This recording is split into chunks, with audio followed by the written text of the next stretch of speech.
మా మిక్కిలి ప్రియ పరలోకపు తండ్రి, మరి యొక్క గొప్ప సమయంగా ఈ పరిశుద్ధ విశ్రాంతి దినము తర్వాతి 5వ ఆదివారంలోకి నడిపిస్తున్నందుకు, మొదటి ఆరాధనలోకి నడిపిస్తున్నందుకు మీకే వేలాది స్తుతులు స్తోత్రాలు. గడిచిన విశ్రాంతి దినం నుంచి ఈ విశ్రాంతి దినం వరకు కాచి కాపాడి మీ రెక్కవేలో భద్రపరిచినందుకు కూడా నీకే వేలాది స్తుతులు స్తోత్రాలు. మరి గొప్ప సమయము అయా మా జీవితాలను మోక్ష మార్గానికి చేర్చుకునే గొప్ప సమయము. ఎందుకనగా మీ జీవ వాక్కులు తల్లి మా హృదయంలో భద్రపరుచుకొని వాక్యానుసారంగా జీవించే గొప్ప ధనికరమైన సమయము. ఎందుకనగా ఈ లోకము అపవాది వర్షింప చేసుకున్న లోకంలో జీవిస్తున్నామేమో. ఈ ప్రతి విశ్రాంతి దినముల రోజు అయా మీ దివ్యమైన వాక్కుల చేత, మీ జీవమైన వాక్కుల చేత మేము బలవంతులు శక్తివంతులుగా అపవాది క్రియలను నైపుణ్చుకుంటూ అయా మేము జీవ మార్గానికి మోక్ష మార్గానికి చేరుకొని తద్వారా నిత్య జీవ వారసులుగా ఉండే గొప్ప ధనికరమైన జీవితము ఈ విశ్రాంతి దినం ద్వారా మేము పొందుకునే గొప్ప బాధ్యత. కాబట్టి ఎవరు కూడా అశ్రద్ధ నిర్లక్ష్యం చేయకుండా అయా ప్రతి మోకాలు మీ పాసలో మొక్కలి మీ నామానికి మహిమ ఘనత ప్రభావాలు కలిగించే బిడ్డలుగా ప్రతి ఒక్కరిని నడిపించమని, ఈ ఆనందంతో కూడా మీరు తోడుగా నడిపించమని నీ కుమారుడు నామముపైన యేసుక్రీస్తు ద్వారా వేడుకుంటున్నాము తండ్రి. ఆమేన్. సర్వశక్తుని స్తోత్రగానము సల్పదే జగమెల్లనూ నిర్వహించును శాస్త్రభాగము నిత్యమెదరాజిల్లనూ. సర్వశక్తుని స్తోత్రగానము సల్పదే జగమెల్లనూ. బుధముతో నిర్మాణకుండను మూలకర్తను పాడనే. బుధముతో నిర్మాణకుండను మూలకర్తను పాడనే. వదనమీశ్వ మంచి దేవుని వందనముతో వేగనే. సర్వశక్తుని స్తోత్రగానము సల్పదే జగమెల్లనూ. వేద పారాయణము సేయుచు విశ్వమంతయ జయింపనే. వేద పారాయణము సేయుచు విశ్వమంత జయింపనే. అసాధారణముగా దేవుని కవి స్వార్థమున పూజింపనే. సర్వశక్తుని స్తోత్రగానము సల్పదే జగమెల్లనూ.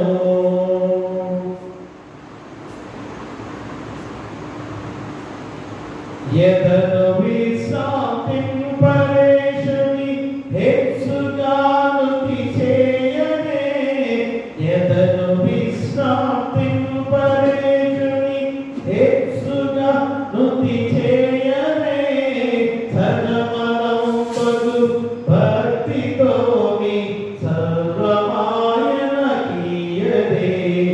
సర్వశక్తుని స్తోత్రగానము సల్పదే జగమెల్లనూ.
ఓ దేవా, నిన్ను ప్రేమించు వారి కొరకు నన్ను యోచనకు మించిన మంచి వాటిని నీవు సిద్ధపరిచినావు. సమస్తమైన వాటి కంటే నిన్ను ఎక్కువగా ప్రేమించవచ్చు. మేము కోరగల వాటిని మించిన నీ వాగ్దానములను పొందినట్లు ప్రేమతో మా హృదయం నింపుమని నీతోనూ పరిశుద్ధాత్మతోనూ సదాయేక దేవుడమై యుగ యుగములు జీవించు పరిపాలించుటకు నీ కుమారుడును మా ప్రభువైన యేసుక్రీస్తు ద్వారా వేడుకొనుచున్నాము. ఆమేన్. దయచేసి కూర్చోండి. ప్రియ దేవుని సంగమా, ప్రియులారా, మరి యొక్క ప్రాముఖ్యమైన సమయముగా ఈ పరిశుద్ధ విశ్రాంతి దినము క్రితం తర్వాతి 5వ ఆదివారంలోకి నడిపించిన దేవాది దేవుని హోదా చేర్చుకొని వచ్చిన మీ అందరికీ కూడా నిండు వందనాలు తెలియజేసుకుంటూ ఉన్నాం.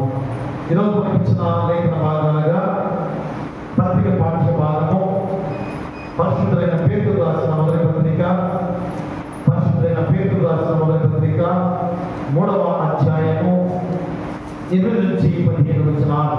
పరిశుద్ధులైన పేతురు రాసిన మొదటి పత్రిక 3వ అధ్యాయము 8 నుంచి 15 వచనాలు.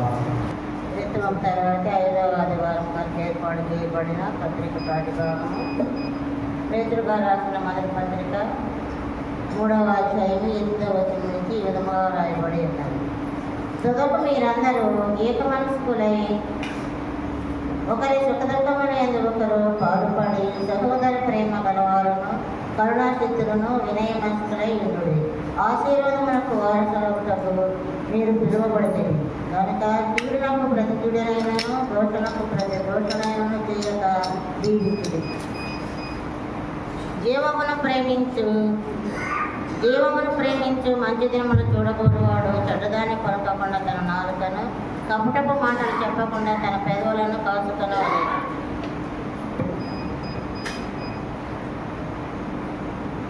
జీవమును ప్రేమించి మంచి దినములు చూడకూడవాడు చెడ్డదాన్ని కొరకకుండా తన నాలుకను కపటపు మాటలు చెప్పకుండా తన పెదవులను కాచుకొనవలెను. అతడు కీడి నుండి తనని మేలు చేయవలెను. సమాధానమునకు వెనక్కి దానిని వెంటాడవలెను. ప్రభు కనులు నీతిమంతుల మీదను ఆయన చెవులు వారి ప్రార్థన వైపులో ఉన్నవి కానీ ప్రభు ముఖము గుడి చేయవారికి నిరదుగా ఉన్నది. మీరు మంచి విషయంలో ఆసక్తి గలవారైతే మీకు హాని చేయవాడెవడు?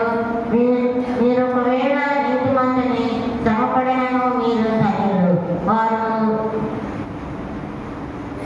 బెదిరింపకయు భయపడకుడి, కలవరపడకుడి.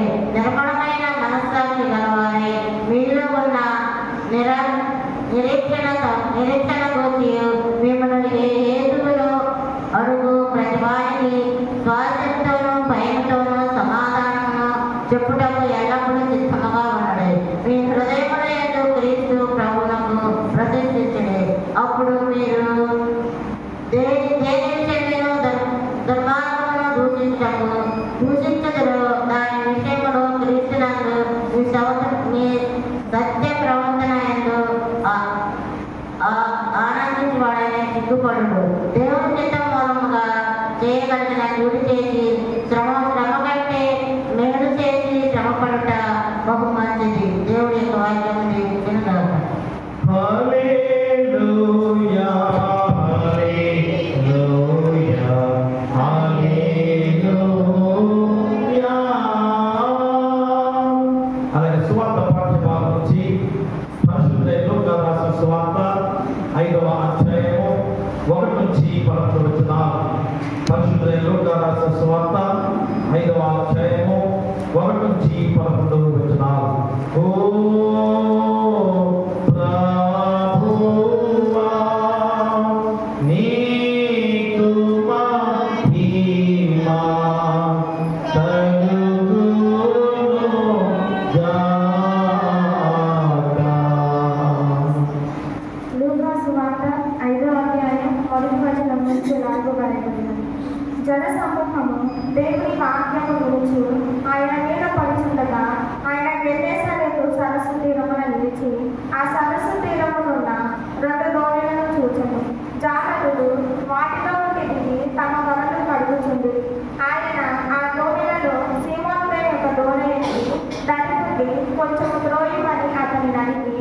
కూర్చుండి దోణిలో నుండి జన సమూహములకు బోధించుచుండెను. ఆ బోధించుట చాలించిన తరువాత నీవు దోణిను లోతునకు నడిపించి చేపలు పట్టుటకు నీ వలలు వేయుడని సీమోనుతో చెప్పగా, సీమోను ఏలిన వాడ రాత్రి అంతయు మేము ప్రయాసపడింది కానీ మాకేమీ దొరకలేదు. అయినను నీ మాట చొప్పున వలలు వేయమని ఆయనతో చెప్పాను. వారాలను చేసి విస్తారమైన చేపలు పట్టి అందుచేత వారి వలలు పిగిలిపోవచ్చుండగా వారు వేరొక దోణిలో ఉన్న తమ పాడివారు వచ్చి తమకు సహాయం చేయవలనని వారికి సంజ్ఞలు చేసిరి. వారు వచ్చి 2 దోణిలు కొనుక్కున్నట్లు నింపిరి. సీమోను పేతురు అది చూచి యేసు మోకాళ్ళ ఎదుట సాగిలపడి, ప్రభువా, నన్ను విడిచిపోము, నేను పాపాత్ముడనని చెప్పాను. ఏలయనగా వారు పట్టిన చేపల రాశికి అతడును అతనితో కూడనున్న వారందరూ విస్మయం ఉంది. అలాగున సీమోనుతో కూడా పాలివారైన జబదయి కుమారులకు యాకోబును యోహానును విస్మయం ఉంది. అందుకు యేసు, భయపడకుము, ఇప్పటి నుండి నీవు మనుషులను పట్టువాడవై ఉండువని సీమోనుతో చెప్పాడు. వారి దోణులను ధరికి చేర్చి సమస్తమును విడిచిపెట్టి ఆయనను వెంబడించింది. ఇంతటితో సువార్త పాఠభాగం ముగించింది.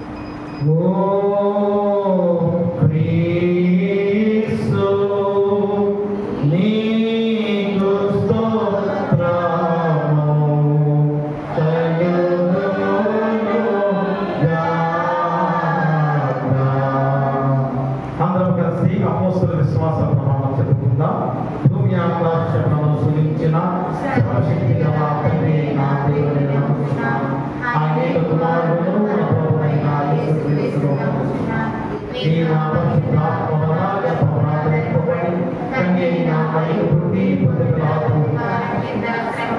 శిలువ వేయబడి చనిపోయి సమాధి చేయబడినయు అదృశ్య లోకములోని వెతికినయు చనిపోయిన వారి నుండి 3వ దినమున లేచి పరలోకమునకెక్కి సర్వశక్తి గల తండ్రియగు దేవుని కుడి చేతి వైపున కూర్చుని ఉన్నాడనియు సజీవులకును మృతులకును తీర్పు చేయకపోకుండా వచ్చుననియు నమ్ముచున్నాను. పరిశుద్ధాత్మను పరిశుద్ధ క్రైస్తవ సంఘములు పరిశుద్ధ సహవాసములు పాపక్షమాపణయు శరీర పునరుద్ధానములు నిత్య జీవములను నమ్ముచున్నాను.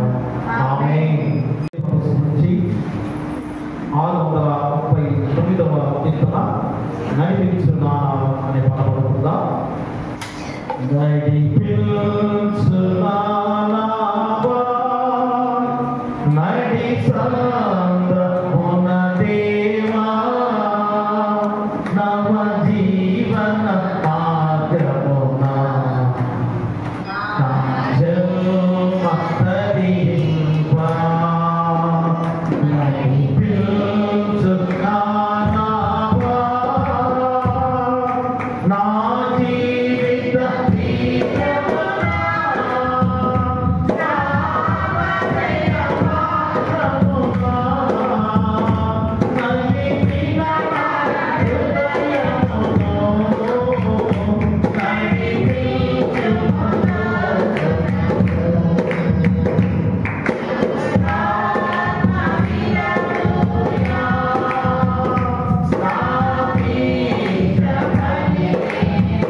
కలుగుగాక. ఆమేన్. దయచేసి కూర్చోండి. ఈ సంగమా విన్నారా? మరి యొక్క ప్రాముఖ్యమైన సమయము తిరుపతి 5వ ఆదివారంలో దేవుడు నడిపించిన గొప్ప విధానంలో మరి జీవవాక్కులు మన హృదయంలో భద్రపరుచుకునే గొప్ప సమయం. ప్రతి విశ్రాంతి దినం ద్వారా మనము మన సిద్ధపాటు పరలోక యాత్రలో నిత్య జీవాన్ని పొందుకునే ధన్యకరమైన గొప్ప సమయంలోకి మనందరం కూడా నడిపించే గొప్ప సమయమే ఈ పరిశుద్ధ విశ్రాంతి దినం. కాబట్టి ఎవరు కూడా విశ్రాంతి దినాన్ని అశ్రద్ధగా నిర్లక్ష్యంగా ఉండకుండా ప్రతి ఒక్కరు కూడా కుటుంబంలో చిన్నపిల్లలతో సహా మన దేవుడి సన్నిధిలో గడిపే గొప్ప బాధ్యతగా ప్రతి ఒక్కరు కూడా ఇదే పరలోకంగా సాదృశ్యంగా మనం చూపించే ఈ యొక్క సన్నిధికి మనందరం కూడా రావాల్సిన బాధ్యత. కాబట్టి ఈ 2 పాఠ్య భాగాలు ఎంత చక్కటి అంశంతో దేవుని రోజు వాక్యాన్ని మనకి సిద్ధపరుస్తున్న విధానం. ఇది అపోస్తలుడైన పౌలు ద్వారా, పేతురు ద్వారా, మరి పరిశుద్ధమైన పేతురు ద్వారా మనం చెప్పే గొప్ప మాటలు చాలా ప్రాముఖ్యమైన మాటలు రోజు మనం గుర్తు చేస్తున్నాం. గొప్ప విధానం. ఎందుకనగా మనందరం కూడా మరి ఎలాంటి స్థితిలో జీవిస్తున్నామో, అపవాది చేస్తున్న లోకంలో జీవిస్తున్నాము కనుక ఎన్నో శ్రమలు, ఎన్నో శోధనలు మనకి తాండవిస్తూ ఉంటాయి. ఎన్నో ఆటంకాలు మన క్రైస్తవ జీవితానికి ఎన్నో ఎదుర్కొనే భయంకరమైన జీవితాలతో ఈ లోకంలో జీవించే విధానం. కాబట్టి ఆనాడు చిన్న ఆసియాలో జరిగిన సంఘటనలు కూడా పరిశుద్ధమైన పేతురు ద్వారా గుర్తు చేస్తూ, అయ్యా మీరు క్రైస్తవులుగా మారిన అన్యజనులుగా ఉన్న మీరు ఏ విషయంలో కూడా ఎన్ని శ్రమలు వచ్చినా కానీ, ఎన్ని శోధనలు వచ్చినా కానీ దేవుని మార్గంలోనే నడవాలి, దేవుని యొక్క శక్తి ప్రభావం చేతనే మీరు ఉండాలి అని బోధిస్తూ మీరందరూ కూడా ఐక్యతతో ఏకవంశులుగా జీవించే ధన్యతలో ఉండండి అని హెచ్చరిక చేసే పాఠ్య భాగాన్ని పరిశుద్ధమైన పేతురు ద్వారా మనం గుర్తు చేసే విధానం. మరి ఇక లోక సువార్తల ద్వారా మనందరికీ తెలిసిన వాక్యమే. ఎందుకనగా మన శిష్యులు మరి ఏ రీతిగా ఎప్పుడు పట్టే విధంగా చేపలు పట్టే గ్రామంలో ఆ యొక్క గలిలయ సముద్రంలోకి వచ్చినప్పుడు మరి అక్కడ రాత్రితో కూడా ఎంత శ్రమ పడినా ఒక్క చేప కూడా పడలేదు. ఎందుకని మాట చాలా మందికి కూడా పడవు కదా, ఎంతో మంది వల వేస్తుంటారు, చేప పడవు. కానీ ఇక్కడ ఈ శిష్యులు మా ప్రపంచంలోనే పేరు కాల్చిన వారు చేపలు పట్టడంలో ఎక్కడ ఏ చేపలు ఉంటాయో, ఏ రకం చేపలు ఉంటాయో మంచి అనుభవం కలిగిన గొప్ప జానులు మరి పేతురు కానీ, యాకోబు కానీ, యోహాను కానీ వీరందరూ కూడా అలాంటి వారికి రాత్రంతా శ్రమపడిన ఒక్క చేప కూడా పడలేదు. ఎందుకని అనగా మన దేవుడు తోడుగా ఉంటేనే, మన దేవుని యొక్క కృప మనకు ఉంటేనే, దేవుని శక్తి ప్రభావం మనలో ఉంటేనే ఏ కార్యమైనా సాధిస్తామనడానికి రుజువుగా ఈరోజు లూకా సువార్తల ద్వారా ఈ చక్కటి వాక్యాన్ని మనకు గుర్తు చేసిన సందర్భం. అందుకనే ఏమంటాడు యేసుక్రీస్తు వారు? ఆహ్వానిస్తున్నాడు, అయ్యా రండి, నేను మీ దగ్గర ఉన్నాను, మీకు తోడుగా ఉన్నాను కనుక నేను చూపించే మార్గంలో మీరు నడవండి, అప్పుడు విస్తారమైన చేపలు మీకు పడతాయని ఏ రీతిగా ఆహ్వానించిన ఆ పిలుపు మేరకే ఈరోజు పేతురు, యోహాను, యాకోబులు ఆ వలలు విసినప్పుడు విస్తారమైన చేపలు పడిన సందర్భాన్ని మనం గుర్తు చేస్తున్న గొప్ప వాక్యం. కాబట్టి ఈ యొక్క ఈ 2 లేఖన భాగాలు క్రోడీకరించి చక్కటి అంశంతో దేవుని వాక్యాన్ని మనం గుర్తు చేశారు. ఏం తరగా దేవుని ఆహ్వానాన్ని మన్నించి పిలుపుకు లోబడితే, దేవుని ఆహ్వానాన్ని మన్నించి పిలుపుకు లోబడితే, అంటే దేవుని పిలుపుకు ఎప్పుడైతే నువ్వు లోబడిన వాడిగా ఉన్నట్లయితే నీకు ఎంత ధన్యకరమైన జీవితాన్ని ఇస్తాను అని ఈరోజు దేవుడు వాగ్దానం చేస్తున్నాడు. ఎంతో శక్తివంతమైన జీవితాన్ని ఇస్తానని దేవుడు వాగ్దానం చేసిన వాక్యమే ఈరోజు మనం గుర్తు చేస్తున్న సందర్భం. అందుకని మూల వాక్యంగా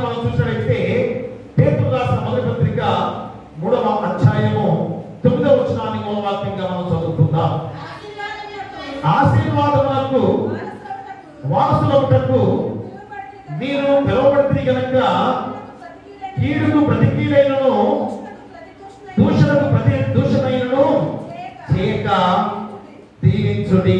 ప్రియా దేవులారా, ఆశీర్వాదములకు వారసులవుటకు మీరు పిలువబడితే, ఇదే మూలవాక్యం. అంటే ఎప్పుడైతే దేవుని ఆహ్వానాన్ని మన్నించి నువ్వు పిలుపుకు లోపడితే నువ్వు ఖచ్చితంగా ఆశీర్వాదానికి వారసులుగా అవుతున్నావనే గొప్ప వాక్యం ఈరోజు ఈ మూలవాక్యం ద్వారా మనం తెలియజేసిన గొప్ప విధానం. ప్రియా దేవులారా, కాబట్టి పిలుపు ఎవరిది? మా పిలుపు ఎవరిది? దేవుడే. కానీ మనుషులు పిలిచే పిలుపుకు మనం వస్తాం, కానీ మన దేవుడు పిలిచే పిలుపుని ఏ మాత్రం కూడా అంగీకరించిన వారిగా మనం జీవిస్తున్నాం. అందుకనే ఈ తిరుపతి తర్వాత 5వ ఆదివారంలో దేవుని పిలుపును మాత్రమే నువ్వు గ్రహించాలి, దేవుని యొక్క వాక్యానికే నువ్వు లోపడాలి, దేవుని మార్గంలోనే నువ్వు నడవాలి అనే మా ఖచ్చితమైన మార్గాన్ని దేవుడి రోజు వాక్యం ద్వారా శ్రమిస్తున్నారు. ఎందుకంటే ఆయన పక్షపాతి కాదు, మా ఎవరి పక్షంగా ఒక పక్షంగా ఉండేవాడు కాదు, పక్షపాతి కాదు. అందరి మేలు కోరుకునే దేవుడు, అందరి క్షేమాన్ని కోరుకునే దేవుడు, అందరూ కూడా రక్షించబడాలని కోరుకునే మన దేవుడు. కాబట్టి మరి దైవ ఆహ్వానాన్ని నువ్వు ఏ విధంగా దేవుని పిలుపు ద్వారా పసిగట్టవచ్చనే భావం కూడా దేవుడిని గుర్తు చేస్తున్నాడు. అదే దేవుని పిలుపు నాకు ఎలా తెలుస్తుంది? ఖచ్చితంగా ఎందుకని దేవుని మార్గంలో ఉంటే, మా దేవుడిని అనుసరించేవాడిగా నువ్వు జీవిస్తే, నిత్యము దేవుని మదిలో ఉన్నట్లయితే ఖచ్చితంగా ఆయన ఆహ్వానాన్ని పసిగట్టేవాడిగా ఉండగలరు.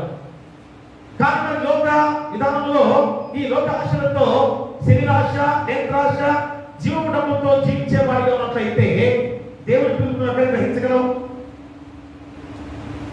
మా దేవుని మాటలను ఎక్కడ అంగీకరించగలం? కాబట్టి రోజు ఈ వాక్యమే దేవుని పిలుపు, ఈ వాక్యమే దేవుని మాట. మరి కాబట్టి ఈ వాక్యానికి ఎప్పుడైతే నువ్వు లోపడతావో ఖచ్చితంగా నిన్ను యోగ్యుడిగా చేసే గొప్ప విధానం. కాబట్టి రోజు యోగ్యుడిగా లేకపోతే అయోగ్యుడిగా ఉన్నావో లేదో ఖచ్చితంగా ఎంచాల్సిన బాధ్యత నీదే. యోగ్యుడివా అయోగ్యుడివా? మరి ఖచ్చితంగా నువ్వు యోగ్యుడిగా లేక అయోగ్యుడా అనే ఎంచక మరి పిలుపును అందించడం ద్వారా దేవుని చిత్తాన్ని మా ప్రతి ఒక్కరిని కూడా దేవుడు పిలిచాడు, పిలుస్తాడని కూడా గ్రహించుకొని నీ యొక్క జీవితాన్ని సిద్ధం చేసుకోవాల్సిన బాధ్యత. సో ఈ వాక్యం ద్వారా అయ్యో దేవుడు యోగ్యుడిగా చేస్తాడు, అయోగ్యుడిగా అయితే నా జీవితం ఏమైపోతుంది? అగ్ని ఆరదు, పురుగు చావదు. అంటే నరకంలో ఎంత యాత్ర పడే భయంకరమైన జీవితాలు. కాబట్టి ఎప్పుడైనా కానీ ఆ ఆహ్వానం ఎందుకంటే ఆ ఇచ్చే ఆశీర్వాదాలకు వారసులుగా నీవు నేను అందరం కూడా పిలువబడ్డామని కూడా నీకు గుర్తు చేస్తున్నాడు. చూసిన ఆశీర్వాదానికి వారసులుగా నీవు నేను అందరం పిలువబడ్డాం. మరింత ధన్యకరమైన ఈ గొప్ప రోజులో ఈ ఆదివారము మనకి మన జీవితాలకు ఎంత సంతోషదాయకమైన రోజు. దేవుడు నిన్ను పిలుస్తున్నాడంటే మనంత ధన్యకరమైన జీవితాన్ని పొందుకున్న వారు. అందుకని మా ఆశీర్వాదానికి పిలువబడిన అందరం కూడా మన జీవమును ప్రేమించే వారిగా ఉండటం అనేది ఈరోజు మనం గుర్తు చేస్తున్నాం. ఆశీర్వాదానికి పిలువబడ్డ వారికి అర్థమైంది, జీవం పొందుకున్న వారం, శక్తిని పొందుకున్న వారం. ఆ జీవం ఏం చేయాలి? మా జీవం కలిగిన వారితో కూడా ఏం చేయాలి? ఏక మనస్సులుగా ఉండాలి, ఏక హృదయులుగా ఉండాలి. అదే జీవంతో కూడిన గొప్ప జీవితం. నిజీవం అయితే ఎవరు పట్టించుకో కదా. మా చనిపోయిన వారం అయితే లేకపోతే రాళ్ళు రప్పలు ఉన్నాయి, పక్కన వాటిని పట్టించుకోగల ప్రాణం ఉందా? వాటికి చనిపోయిన వారు పక్కన వారిని పట్టించుకోగలరా? మరి మనందరం కూడా జీవంతో ఉన్నాం కనుక, జీవం గల జీవితాలతో జీవిస్తున్నాం కనుక నీ పొరుగు వాడిని, నీ సహోదరుని ఎలాగా ప్రేమించేవారిగా మనందరూ ఏక మనస్సుతో ఏ రీతిగా జీవించాల్సిన బాధ్యతను గుర్తు చేస్తున్నాడు. అందుకనే ఏక మనస్సులో ఉండటం నిత్య జీవంలో గమనించే గొప్ప సూచనగా ఈరోజు నీకు నాకు తెలియజేస్తుందా. కాబట్టి మా శాపములకు పిలువబడిన వాడు జీవమును ద్వేషించి భిన్న మనస్సులై విభేదాలను సృష్టిస్తూ మన జీవయాత్ర కొనసాగిస్తుండడం అనేది నిత్య జీవానికి మనం వెళ్ళలేము అనేది ఖచ్చితంగా నీకు గుర్తు చేస్తున్నాడు. కాబట్టి ఈరోజు యోగ్యులమే. మా యోగ్యులు కనుక ఏం చేయాలి? యోగ్యులుగా ఉన్న ప్రతి ఒక్కరు కూడా ఆశీర్వాదానికి పిలువబడ్డ వారుగా గుర్తు చేస్తున్నాడు. ఆశీర్వాదానికి పిలువబడ్డ వారంటే అర్థం ఏంటి? జీవితంలో వారమే. మరి జీవితంలో అందరూ కూడా ఎలా ఉండాలి? సహోదర ప్రేమతో జీవిస్తూ ఏక మనస్కులుగా ఏక హృదయులుగా ఉండాల్సిన బాధ్యత మనపై ఉంది. అందుకనే దేవుని ఆహ్వానాన్ని మన్నించి పిలుపుకు లోబడితే మాకు ఖచ్చితంగా ఏం జరిగిందో నీకు రెండు పాఠ్యభాగాల ద్వారా దేవుడు గుర్తు చేస్తున్నాడు. ఒకటి, మా దైవాశీర్వాదములకు యోగ్యులమై జీవమును దర్శించుకోగలుగుతా. చూసారా, ఎప్పుడైతే దైవాహ్వానాన్ని మన్నించి పిలుపుకు లోబడితే మన జీవితాలు ఏమవుతాయన్నాడు? దైవాశీర్వాదములకు యోగ్యులమై జీవించగలుగుతా. ఖచ్చితంగా దేవుని ఆశీర్వాదాలు పొందుకొని ఆ జీవాన్ని దక్కించుకోగలం. ఏ జీవము? ఇప్పుడు జీవంతో లేదా మనందరం కూడా ప్రారంభంలో వారమే కాదా? మా జీవనమే. కానీ అమ్మ ఇది తాత్కాలికము, కొద్ది రోజులే. అసలైన నిత్య జీవం అనేది పరలోక రాజ్యంలో ఉంది. అది కోరుకోవాలి. ఎందుకంటే ఇప్పుడు ఎప్పుడు ప్రారంభమవుతుందో మనకు తెలియదు. ఎప్పుడు మన జీవితాలు ఏమైపోతున్నాయో తెలియలేని విధానంలో జీవిస్తున్నాం. కానీ మా దేవాది దేవుడు నీ కొరకు, నా కొరకు, మనందరి కొరకు కూడా నిత్య జీవంగా ఏర్పాటు చేసుకున్నాం దేవుడు. అలాంటి నిత్య జీవం కొరకు మనము ఈరోజు ఏ విధంగా జీవించాలో ఆ గొప్ప ఉపంశం ద్వారా దైవాశీర్వాదములకు యోగ్యులమై జీవమును దక్కించుకోగలుగుతా. చూడండి, లూకా సువార్త 5వ అధ్యాయము 1వ వచనాన్ని మనం చదువుకున్నట్లయితే, జనసమూహము దేవుని వాక్యము వినుచు ఆయన మీద పడుచుండగా ఆయన గెన్నేసరతు సరస్సు తీరమున నిలిచి. చూసినప్పయ్యా జనసమూహము దేవుని వాక్యం వినుచు ఆయన మీద పడుచుండగా అంటే చూడగా దైవాశీర్వాదానికి యోగ్యులుగా ఆ జీవాన్ని దక్కించుకొని ఎలాగా దేవుని వాక్యాన్ని వినేవారిగా ఉండాల్సిన బాధ్యత. చూసారా, యేసుక్రీస్తు వారు ఎన్ని కార్యాలు ఇచ్చాడు. సమాజ మందిరంలో బోధించలేదా? ఇంకా ఎన్నో చోట్ల ఎన్నో ఇళ్లలో ఎన్నోసార్లు బోధించిన దేవాది దేవుడే. కానీ ఈరోజు వారు వాక్యాన్ని వినలేని వారిగా ఉన్నారు కనుక సముద్ర తీరానికి కూడా వెళ్ళాడు. సముద్ర తీరం కూడా అక్కడ కూడా కూర్చొని ఒక ధోరణిను ప్రసంగ వేదికగా చేసుకున్నాడు. ధోరణి తెలుసు కదా, పడవ. మా ధోరణి అంటే పడవ. ఆ పడవనే ఒక ప్రసంగ పీఠంగా చేసుకొని అక్కడ వాక్యాన్ని బోధిస్తున్నాడు తెలుసు. కాబట్టి దేవాది దేవుని వాక్యము ఈ యొక్క లోకంలో సమాజంగా కూడుకున్న అందరూ కూడా వెళ్ళేని వారిగా జీవిస్తున్నామేమో. అందుకని దేవాది దేవుడు సముద్రం దగ్గర కూర్చొని అక్కడ కూడా దేవుని వాక్యాన్ని బోధిస్తున్న గొప్ప సందర్భం. అందుకనే ఇక్కడ గెన్నేసరతు అనే సరస్సు ఉన్నది. నది దాని 3 పేర్లతో పిలువబడుతున్న గొప్ప విధానం. ఒకటే కనుక గెన్నేసరతు అనే పేరు దానికి ఉంది. సంఖ్యాకాండంలో 34వ అధ్యాయం 11వ వచనంలో ఉంది. తర్వాత మీరు చదువుకోండి. ద్వితీయోపదేశకాండంలో కూడా ఉంది 3వ అధ్యాయము 17వ వచనంలో. రెండవది గలిలయ సముద్రం అనే పేరు దానికి. ఇంకోటి ఏంటి? గలిలయ సముద్రం. అది మత్తయి సువార్త 4వ అధ్యాయం 18వ వచనంలో ఉంది. దాని పేరు గలిలయ సముద్రం అన్నా కానీ గెన్నేసరతు అన్న కానీ గెన్నేసరతు అని పిలువబడుతున్న విధానం. ఇక మూడవది తిబిరియా సముద్రం అని కూడా దానికి పేరు. ఎందుకని ఈరోజు యోహాను సువార్త 21వ అధ్యాయంలో 1వ వచనంలో ఉంది. మరి ఒక్కదానికే ఇన్ని పేర్లు ఎందుకున్నాయి అంటే దీనికి ఒక ప్రాముఖ్యత ఉంది. చాలా ప్రాముఖ్యత ఉంది. చాలా మంచి మా సముద్రము అనే పేరు పిలవబడిన గొప్ప విధానం. దానిలో మంచి చేప పడే గొప్ప విధానం. అక్కడ చాలా చక్కని పారే శరీరాలు ఆ శబ్దం వినడానికి యూదా జనాంగం వెళ్ళి అక్కడ కూర్చునేవారు. అంటే ఒక సంగీతం లాగా ఉండే గొప్ప సరస్సుగా ఉండే గొప్ప సముద్రముగా అక్కడ ఉన్న గొప్ప విధానం. అందుకనే అక్కడ జాలర్లు వలలు కడుతూ ఉన్న సందర్భం అది. మరి వలలు బాగు చేసుకుంటూ ఉన్న సందర్భం అది. మరి వలలు వేయటకు చూస్తూ వారు బాధ్యతలు గుర్తిరిగి పనిచేయకుండా చూచి యేసుక్రీస్తు వారిని పిలిచిన గొప్ప సందర్భం. చూడండి, ఎందుకని వారిని పిలిచాడు దేవుడు? ఈ శిష్యులుగా ఉన్నవారు, వీరు జాగ్రత్తగా ఉన్నవారు ఏం చేస్తున్నారు? కాయకష్టం చేస్తున్నారు. అమ్మ వారు ఏ విధంగా శ్రమిస్తూ ఉన్నారు, ఏ మాత్రం కూడా ఖాళీగా కూర్చోలేదు. చూడండి, ఈరోజు లోకం ఎలాంటి స్థితిలో ఉందో ఆలోచించే.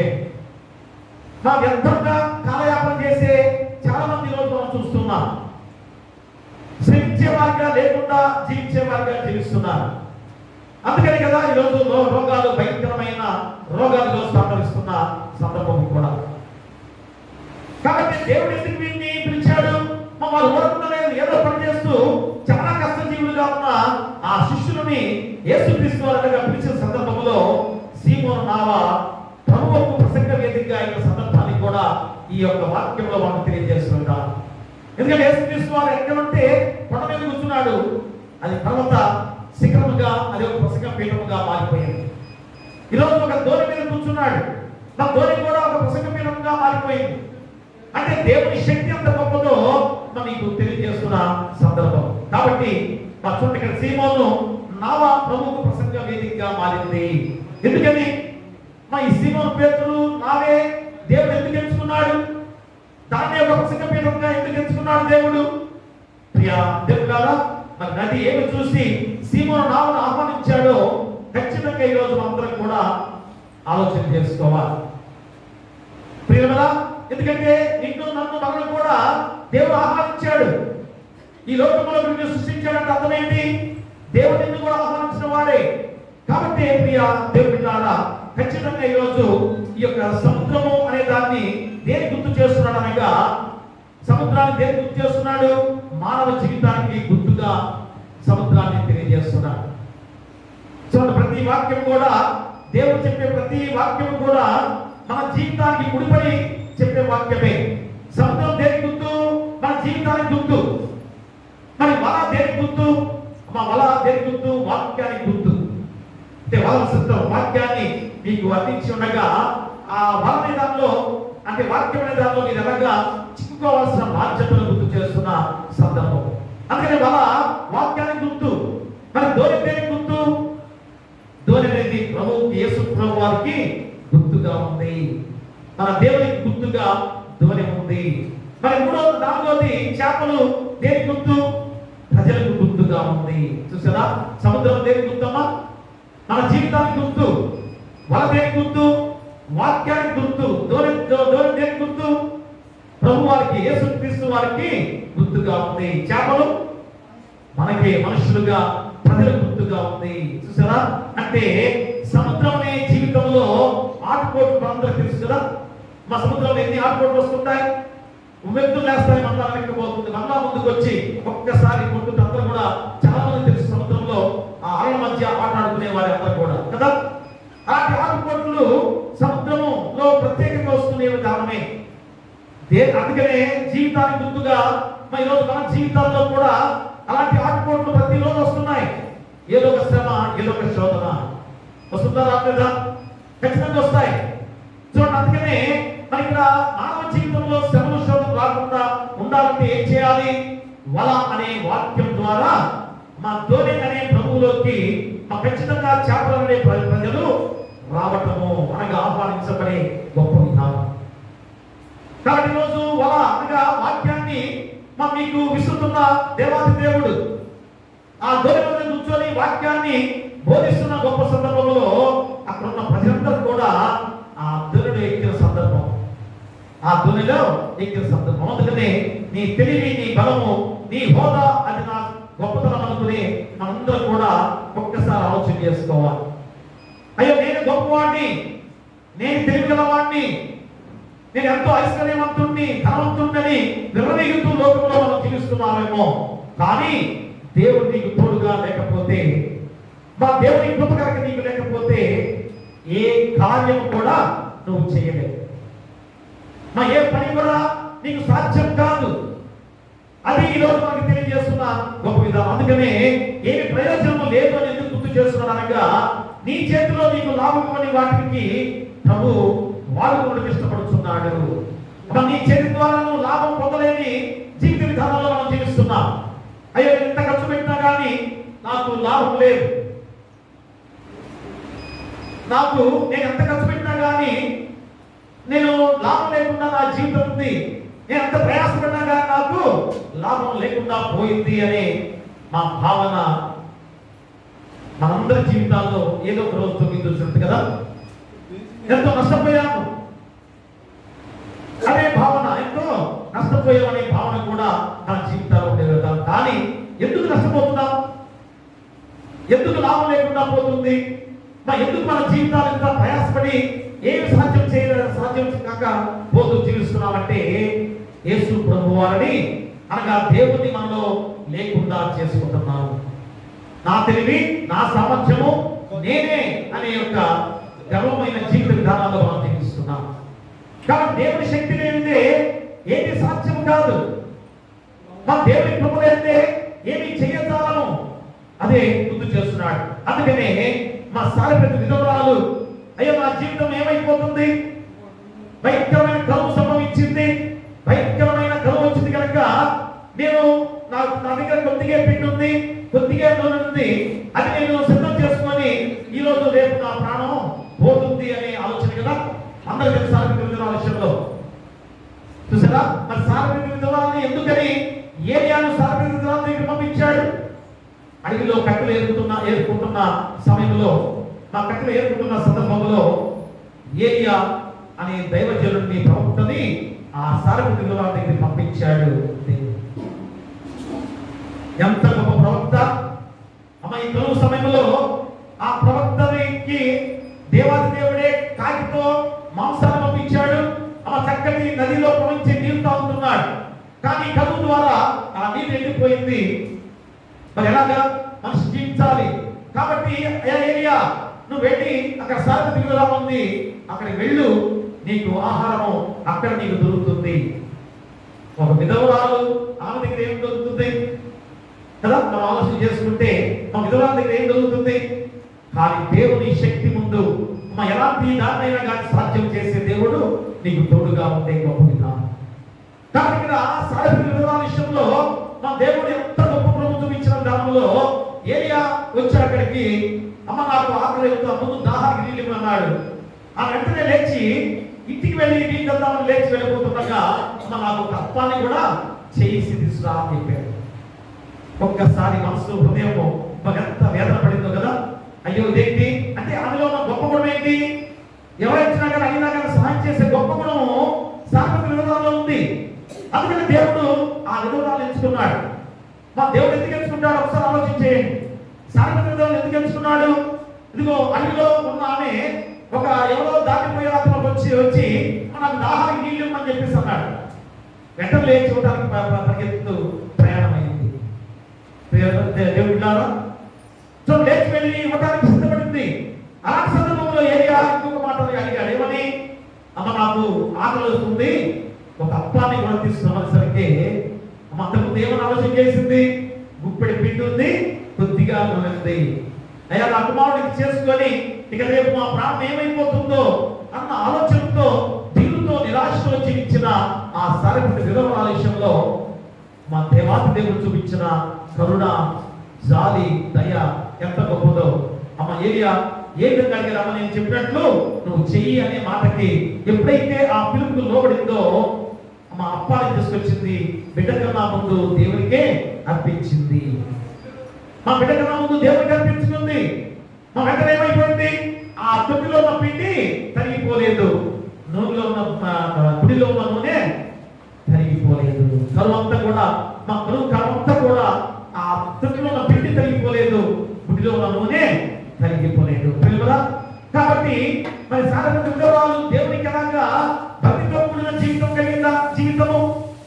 మా దావీదు అమ్మ ఏ విధమైన భక్తి కలిగిన వాడు, యోబు ఎలాంటి భక్తి కలిగిన వాడు, దానియేలు యెహోవాకు భయపడి సాష్టాంగ నమస్కారం చేసిన గొప్పవారు వీరందరూ కూడా కదా. ఇంతమంది వీరందరూ కూడా దేవునికి భయభక్తులు కలిగిన వారు. కాబట్టి దేవుడు ఏర్పాటు చేసుకున్నాడు. దావీదు గొర్రెలు కాసుకున్నవాడు. మరి అలాంటి వాటిని రాజుగా ఎలా చేశాడు దేవుడు? చూడండి ప్రియ దేవుడారా, ఒక రాజుగా ఎలా గెలుచుకున్నాడు? దావీదులో ఉన్న గొప్ప గుణం ఏంటనగా దేవునికి భయపడేవాడు. దేవునికి భయపడేవాడు ప్రతి విషయంలో కూడా ఎంతో శ్రద్ధగా ఉంటారు. తన కుటుంబ విషయంలో కానీ, తన జీవిత విషయంలో కానీ ఎంతో జాగ్రత్తగా కలిగి జీవించే గొప్ప విధానమే ఈరోజు దావీదు, యోబు భక్తుడు, దానియేలు లాంటి అందరూ కూడా అలాంటి వారే. అలాంటి మనస్సు కలిగిన వాడే సీమోను పేతురు. మా పేతురు ఎందుకు ఎంచుకున్నాడు దేవుడు?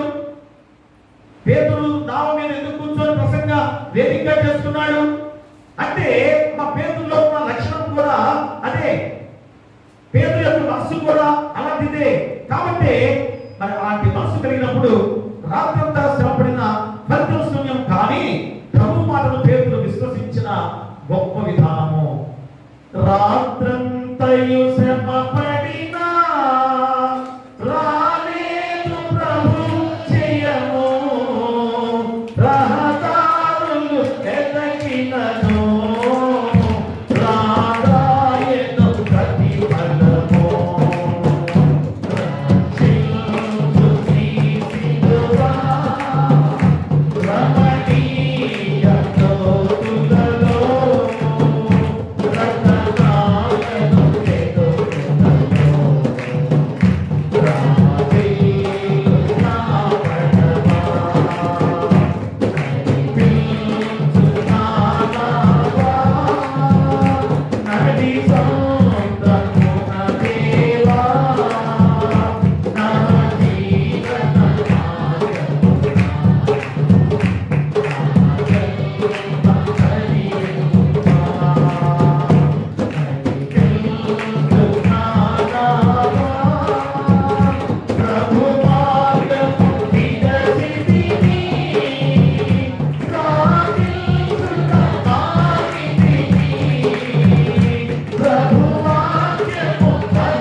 రాత్రంతయు శ్రమపడినా ఏ మాత్రం కూడా ప్రయోజనం లేదు.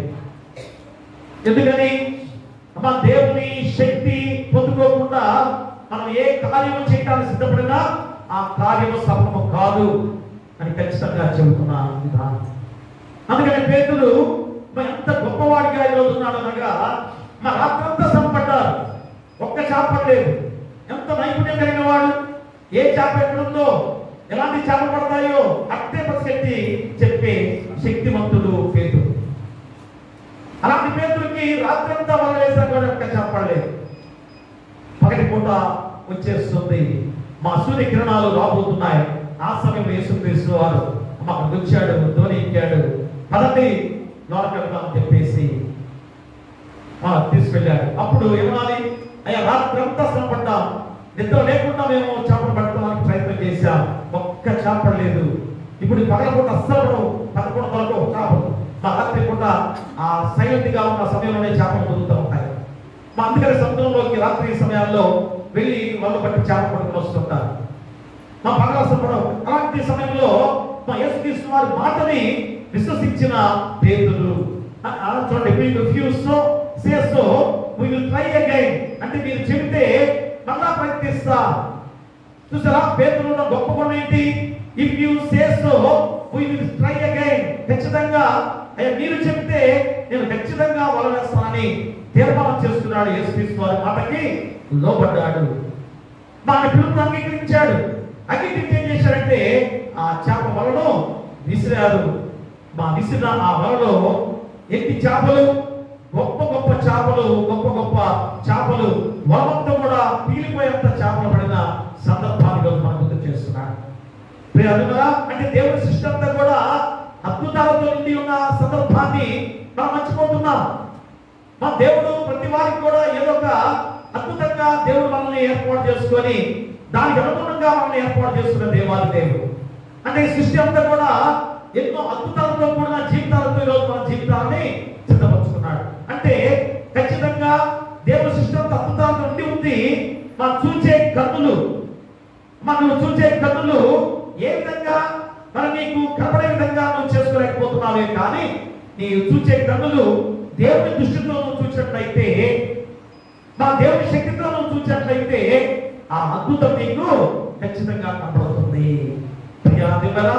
అందుకనే మా ఎంతో మంది భోజనం వండుకునే ప్రతి ఒక్కరు కూడా స్త్రీలు ఉన్నారు, మనందరం మీరు స్త్రీలు ఉన్నారు కదా, మీరు భోజనం ఉంటారు, ఆహారం రైస్ పెడతారు కదా, బియ్యం పొయ్యి పెడతారు. ఉడికేటప్పటికి ఏమవుతుంది? దాంట్లో ఏమొస్తుంది? ఆవిరి కదా. దాన్ని మనం లెక్క చేస్తామా?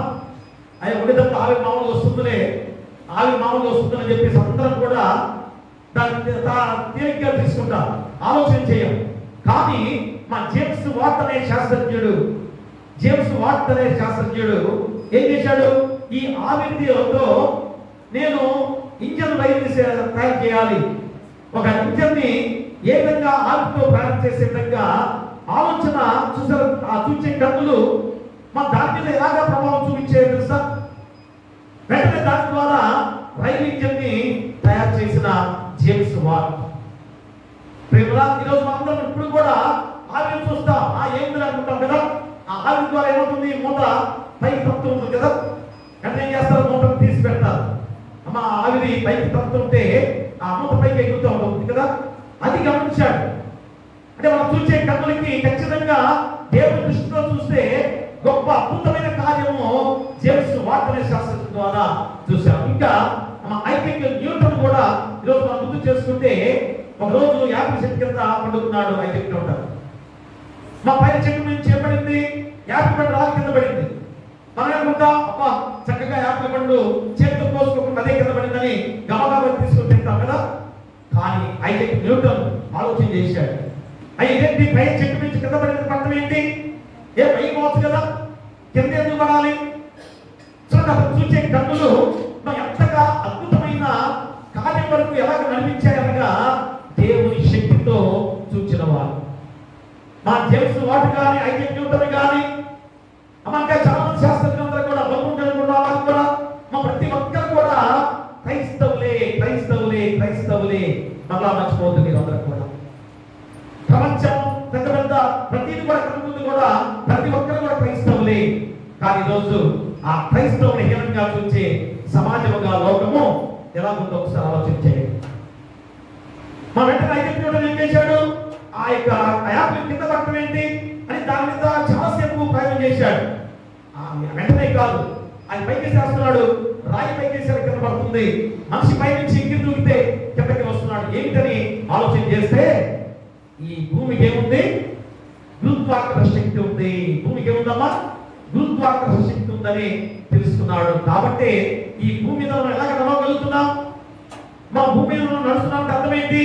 భూమికి ఆకర్షణ శక్తి ఉంది, అయస్కాంత శక్తి ఉంది. అది కనిపెట్టాడు. చూసారా? అంటే అంత తెలివి, అంత జ్ఞానము.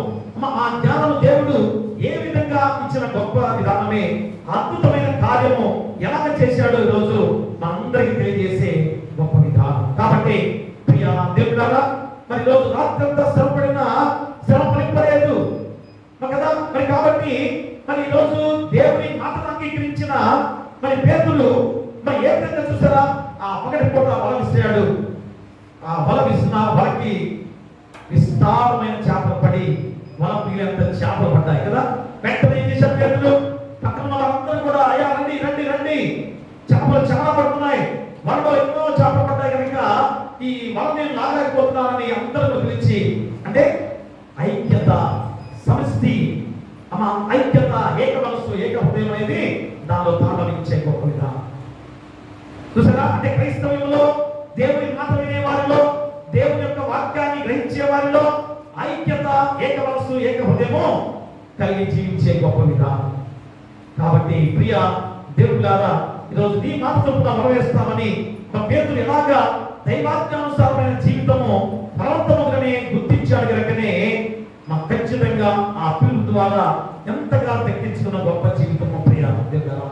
అందుకనే మా ఎలీషా గాని, గిద్యోను గాని, మా దేవుని యొక్క శక్తి లేని వారు ఏ కార్యం చేయలేకపోయారు కదా. మా గిద్యోను కూడా అలాంటి వాడే. న్యాయాధిపతులు 6వ అధ్యాయంలో 2వ వచనంలో మీరు చదువుకోండి. తర్వాత న్యాయాధిపతులు 6వ అధ్యాయం 12వ వచనంలో గిద్యోను పరాక్రమం కలిగిన వాడే, మా మంచి యుద్ధ నైపుణ్యాలు కలిగిన వాడే, కానీ దేవుని కృప లేదే ఆ యొక్క యుద్ధంలో గెలవలేని వాడికి ఉన్నాడు. అమ్మ ఎలీషా 12 అరకల ఆర్థిక ప్రాముఖ్యత కలిగిన వాడు. 12 అరకలతో మా దున్నుతూ వ్యవసాయం చేసే గొప్ప ఆర్థిక ప్రాముఖ్యత కలిగిన వాడు. అలాంటి వాడు మా ఏ విధంగా దాన్ని విడిచిపెట్టిన తర్వాతే మా దేవుని శక్తి ఏంటో తెలుసుకున్నవాడు. దాన్ని విడిచిపెట్టిన తర్వాతే దేవుని శక్తి అని తెలుసుకున్నాడు. ఇంకా యాకోబు కూడా ఎంతో తెలివిగల వాడిగా ఎన్నో మోసం చేశాడు. తెలివిగా మోసం చేసి ఆశీర్వాదాలు పొందుతున్నాడు. కానీ ఏమైనా ప్రయోజనం ఉందా? ఎప్పుడైతే తన పాప జీవితాన్ని, తన రోత జీవితాన్ని, అయ్యో దేవుడు కనుక తోడు లేకపోతే నా జీవితం వ్యర్థమని ఆ యొక్క యబ్బోకు రేవు దగ్గర ఏ విధంగా ఆలోచన చేశాడు, బాధపడ్డాడు. అయ్యో దేవుడు నాకు తోడుగా లేకుండా చేసుకున్నానే, అయ్యా దేవుడు నాకు కావాలి అన్న వెంటనే పక్కన ఒక నరుడు ఉన్నాడు. ఆ నరుడు ఎవరు అని మనమైతే ఆ రాత్రి సమయంలో దెయ్యం అనుకుంటామేమో కదా. కానీ ఇక్కడ యాకోబు ఆ నరుడు ఎవరో కాదు, దేవుడి తోటే ఉందని చెప్పేసి ఈ అవకాశాన్ని సద్వినియోగం చేసుకోవాలని ఒడిసి పట్టుకున్నాడు. వాటేసి అయ్యా నువ్వు వెళ్ళకూడదు, నన్ను ఆశీర్వదిస్తేనే నన్ను దాన్ని దీవించని చెప్పేసి అన్న సందర్భాన్ని కూడా ఇక్కడ మనం గుర్తు చేసుకోవాలి. ఆ సమయం ఏం జరిగిందమ్మా? తుంటి నరం మీద కొట్టాడు ఆ దేవదూత కదా. ఏం చేశాడు? తుంటి నరం మీద కొడితే ఆ కాలు విడిపోయింది శరీరంలో. ఎంత బాధ కలిగి ఉండాలి. అయినా కానీ ఆ బాధ ఉన్నా కానీ అయ్యో దేవుడు పోతే నాకు దిగుళ్ళు రావని చెప్పేసి ఒడిసిపట్టుకున్నాడు. అయ్యా నన్ను ఆశీర్వదిస్తేనే నేను నిన్ను వదిలిపెడతాను, నిన్ను నేను విడుదల దేవనే పాట దాని ప్రకారంగా రాసిన పాట చూసారా. కాబట్టి ఎప్పుడైతే దేవుడు తెలుసుకున్నాడో, ఎప్పుడైతే దేవుణ్ణి కోరుకున్నాడో, అలాంటి గొప్ప విధానం ద్వారా తన జీవితంలో ప్రతిదీ కూడా ఉపేక్షించుకొని దేవుని కోరుకున్నాడో, మరి అప్పుడే యాకోబుగా ఆ మోసగాడు అనే పేరు తీసేసుకొని ఇశ్రాయేలు అనే గొప్ప పేరుతో పిలవబడిన సందర్భం. అదేవిధంగా పేతురు తన గల సమస్తాన్ని కూడా పిలిచి నువ్వు చెప్పు మాట చొప్పున చేయదు అని ఎప్పుడైతే అంగీకరించాడో అతని పిలుపుకు దివ్యానుగ్రహం అందించబడి అప్పుడు ఏమనుకున్నాడు? మా పేతురు ఏమని అర్థమడక ఆ 2వ వచనం చదవండి ఒకసారి.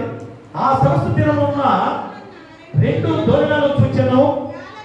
జాలరులు వాటిలో నుండి దిగి తమ వలలు కలుగుతుండేది. ఆయన దోణి వలలో సీమోనుదైన ఒక దోణి ఎక్కి దాని నుండి కొంచెము త్రోయమని అతన్ని అడిగి కూర్చుండి దోణిలో నుండి జనసమూహములకు బోధించుచుండెను. ఆయన చాలించిన తర్వాత నీవు దోణిలో లోతులకు నడిపించి చేపలు పట్టుటకు మీరు వలలు వేయుడని సీములతో చెప్పగా చూసారా. మనకి ఏం జరిగింది? ముందు దోణికి వాక్యాన్ని బోధిస్తున్నాడు యేసుక్రీస్తు వారు. చూడండి, మనం దానికి ప్రాధాన్యత ఇవ్వాలి కదా. మా వాక్యానికి ప్రాధాన్యత ఇవ్వం. గమనించండి, అలా వచ్చింది ఈ సందర్భం. మా వాక్యానికి ముందు ప్రాధాన్యత ఇవ్వాలి. ఇక్కడ పేతురు కానీ శిష్యులందరూ కూడా ఆ వల్ల పట్టడం చేప పట్టడం మానేశారు. చేప పట్టడం మానేసి ఏం చేశారు? యేసుక్రీస్తు వారు చెప్పే బోధన వింటూ కూర్చున్నారు.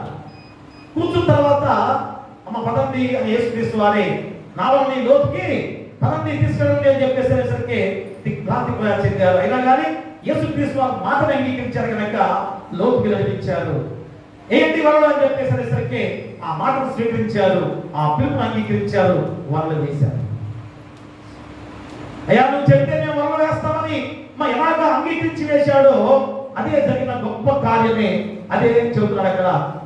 ఏమన్నాడు? నువ్వు ధోరణి లోతుకు నడిపించి చేప పట్టుటకు మీ వాళ్ళు వేయని సీమోనుతో చెప్పగా, సీమోను ఏలినవాడా, రాత్రి అంతయు మేము ప్రయాసపడితే కానీ మాకేమీ దొరకలేదు.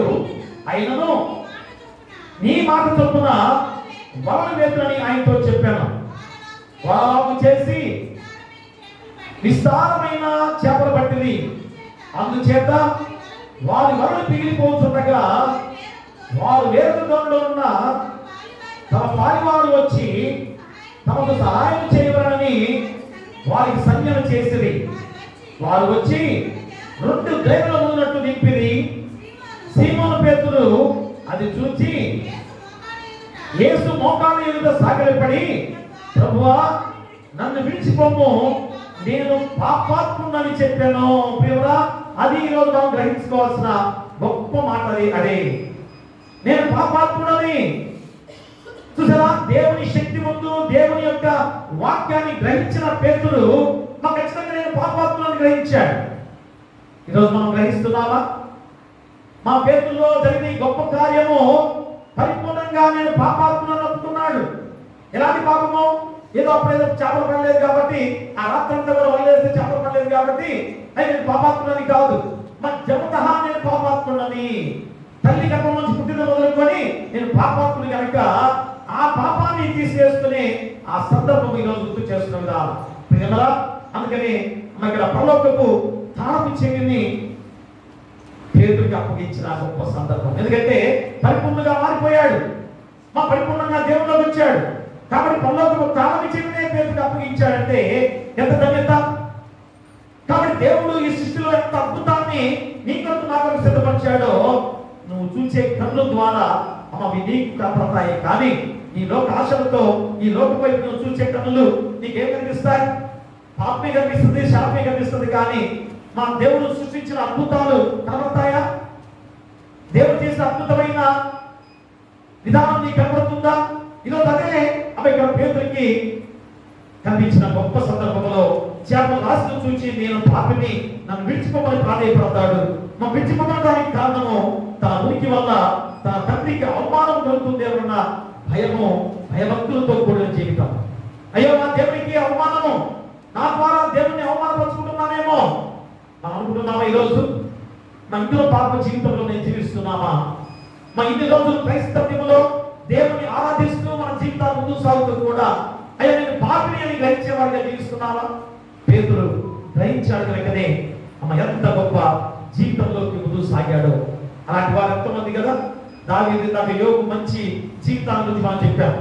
కానీ పాపంలో జీవించిన ఎవరు? ఫరో కాలంలో 9:27 వచ్చిన మా బిలాము ప్రవక్త, ఒక ప్రవక్తగా దేవుడు ఏర్పాటు చేసుకున్నాం. కానీ అయ్యా పాపం చేసిన సందర్భాలు కదా. అయ్యో నేను పాపం చేసిన వాళ్ళు ఒప్పుకున్నారు.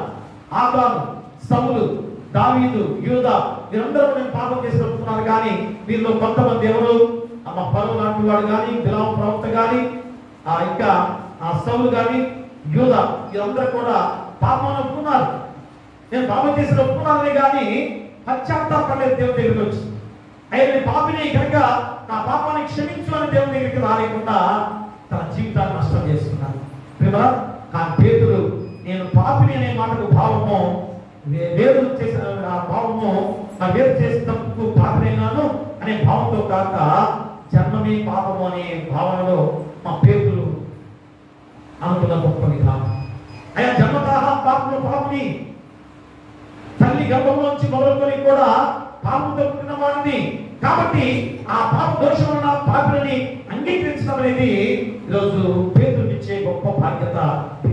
ఇంత గొప్ప యోగ్యులమైన అందరూ కూడా ఖచ్చితంగా యోగ్యులమనడానికి నిదర్శనం ఇదే కదా. పేతురు జీవితము ఎంత గొప్ప జీవితంగా మార్చబడింది. ఎప్పుడైతే నేను పాపను ఒప్పుకున్నాడో, ఎప్పుడైతే నేను పాప జీవితంతో ఉన్నాను కాబట్టి పాపాన్ని నేను తీసివేసుకుంటానని తీర్మానం చేసుకొని ఆ దేవుని దగ్గర ప్రాధేయపడ్డాడో, అప్పుడు తన జీవితము పరిపూర్ణమైన సిద్ధి కలిగిన వాడిగా జీవించి ఈరోజు పరలోకపు తాప చెవిని వెంటనే యేసుక్రీస్తు వారి పేతురుకు అప్పగించాడు. అలాంటి గొప్ప జీవితమే యోగ్యమైన జీవితము. అదే దైవాశీర్వాదానికి వారసులు చేయడానికి గొప్ప విధానం. ఈరోజు మనం కూడా మా దేవుని ఆశీర్వాదాలకు వారసులుగా పిలువబడ్డాం. కాబట్టి నువ్వు చూసే కన్నుల ద్వారా ఏకంగా ఈ లోకాలను చూస్తున్నావేమో, కానీ దేవుడు చేసే అద్భుతమైన కార్యాలను కన్నుల ద్వారా చూడాలంటే దేవుని పరిపూర్ణంగా అంగీకరించాలి. మా దేవుని పరిపూర్ణంగా అంగీకరించాలి. నీలో ఉన్న పాప జీవితాన్ని తీసివేసుకోవాలనే గొప్ప సందేశం ఈరోజు నీకు గుర్తు చేస్తున్నాడు. అలాంటి జీవితమే ఈరోజు రెండవ పాఠం ద్వారా పరిశుద్ధులైన పేతురు ద్వారా అలా పేతురే ఎంత గొప్ప సందర్భంగా ఈ లేఖ రాశాడో చూడండి. మరి దైవ ఆహ్వానాన్ని మన్నించి పిలుపుకు లోబడి ఆశీర్వాదాలు పొందుకోవాలంటే నువ్వేం చేయాలి? ఆశీర్వాదాలు పొందుకున్న నీవు ఇతరులకు ఉపయోగపడాలి. రెండోది ఏంటి? మా ఆశీర్వాదాలు పొందుకున్న నువ్వేం చేయాలి? ఇతరులకు ఉపయోగపడాలి. మా పేతురు ఆశీర్వాదాలు పొందుకొని ఏం చేశాడు? లోకానికి సువార్తను పఠించిన వాడిగా ఉన్నాడు. మా లోకంలో ఉన్న ప్రతి వాడిని కూడా దేవుని మార్గంలోకి నడిపించిన వాడిగా హతసాక్షిగా మారిన పేతురు జీవితాన్ని ఈరోజు మనం చూస్తున్నాం. ఇంతమంది మా దేవుని వాక్యానికి ఎంత శక్తివంతులుగా సువార్తను చాటిన వారిగా ఉన్నారో ఆ గొప్ప క్రమమే మా పాప హైర్ గారు ఇంత దూరం వచ్చి మనకు సువార్తను అందించిన పేరు. మాతృ దూతర గారు ఈ సంఘాన్ని స్థాపించి ఈ బైబిల్ గ్రంథంలో ఏం తప్పున్నాయో అవన్నీ కూడా ఎత్తి చూపించి ఎంత గొప్ప శక్తివంతుడిగా మార్చబడిన గొప్ప విధానం. కాబట్టి వారి యొక్క సేవా పరిచర్య ఈ జూలై నెలలో ప్రతి ఒక్కరు కూడా మనం గ్రహించుకోవాలి. మన తోమ శిష్యుల్లో ప్రధానమైన వాడిగా మన తోమ మన యొక్క కేరళ మలయాళ ప్రాంతానికి వచ్చి యేసుక్రీస్తు వారి గురించి చెప్పి ఎంతో మంది మార్చాడు. మన చెన్నై మండలంలో మద్రాసు ప్రాంతంలో ఒక దేవాలయాన్ని కట్టి ఎంతో మంది స్వార్థం అందించిన మొట్టమొదటి భారత క్రైస్తవ మిషనరీ. అందుకని జూలై 3వ తారీఖు భారత క్రైస్తవ దినోత్సవంగా జరుపుకునే గొప్ప విధానం. మనము నూతన సంఘంగా ఎప్పుడు జరుపుకుంటాం? ఇప్పుడు జూలై 31వ తారీఖు, రాబోయే 31వ తారీఖున ఫాదర్ హైయర్ గా వచ్చి మొట్టమొదటిగా గుంటూరు ప్రాంతంలో సువార్తను అందించిన గొప్ప వీరుడుగా ఆ సువార్త ప్రకటించిన రోజు మనము జరుపుకుంటున్నాం కదా. అదే ఈ రోజు అలాంటి దైవాశీర్వాదాలు పొందుకునే మనందరం కూడా ఎలా ఉండాలి? మా సహోదర ప్రేమలు కలిగి జీవించాల్సిన వారంగా ఉండాలి. అది ఆశీర్వాదాలు పొందుకున్న నీవేం చేయాలి? ఇతరులకి ఉపయోగపడాలి. పేతురు రాసిన మొదటి పత్రిక 3వ అధ్యాయము 8వ వచనం చదవండి. తొలుత మీరందరూ ఏకవంశులై ఒకరి సుఖదుఖముల యందు ఒకరు పాలుపడి సహోదర ప్రేమ గలవారును కరుణాచిత్తులను వినయవంశులై ఉండుడి.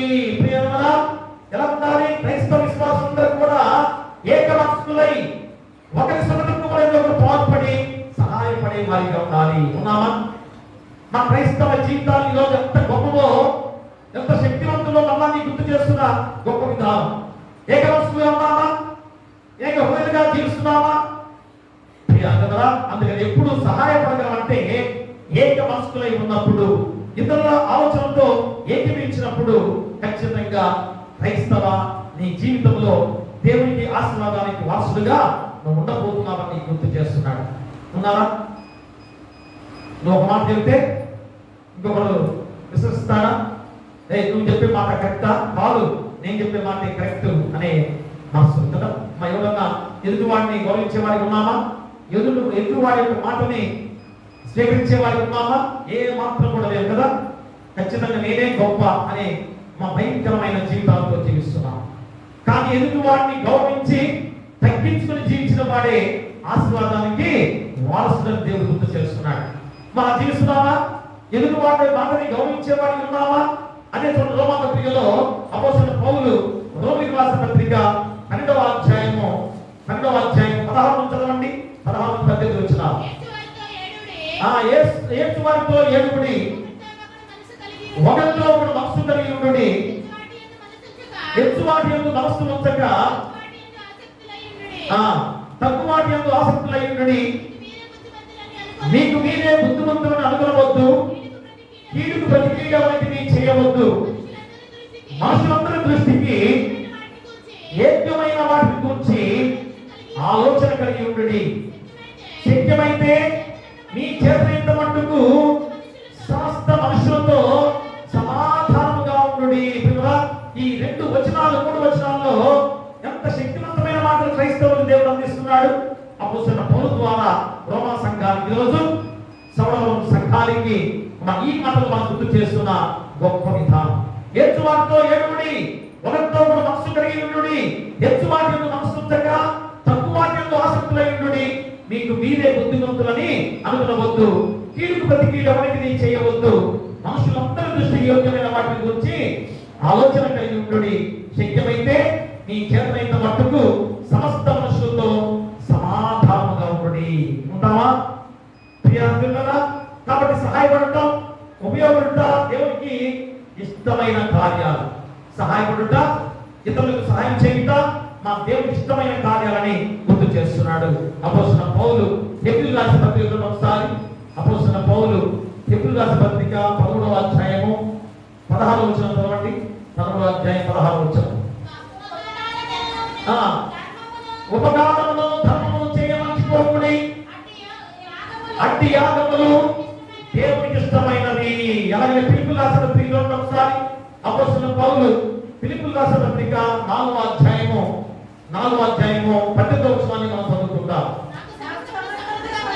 నాకు సమస్తము సమృద్ధిగా కలిగి ఉన్నది, మీరు పంపిన వస్తువులు యెహోవా వలన పుచ్చుకొని ఏమీ తక్కువ లేని ఉన్నాను.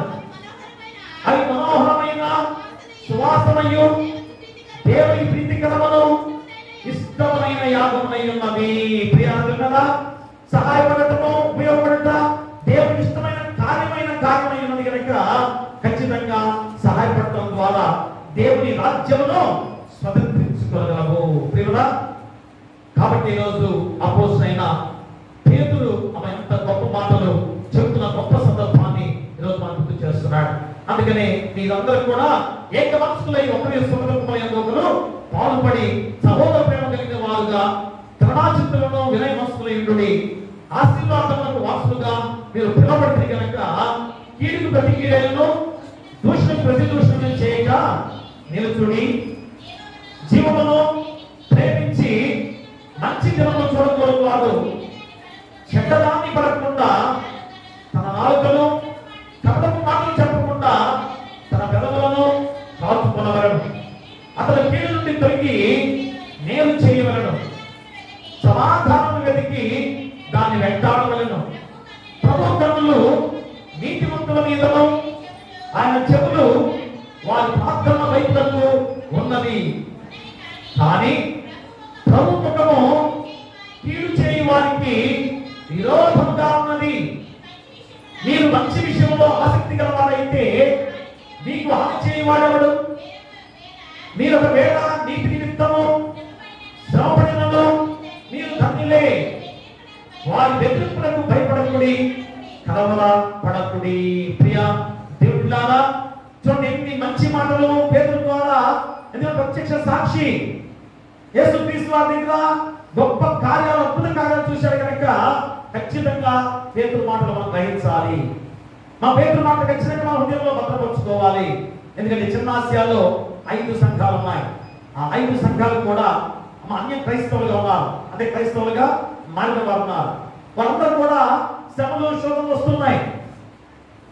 ఆ శ్రమలు, శోధనలు వచ్చే విధానంలో అయ్యా మీరందరూ కూడా భయపడుతున్నారేమో, భయపడవద్దు.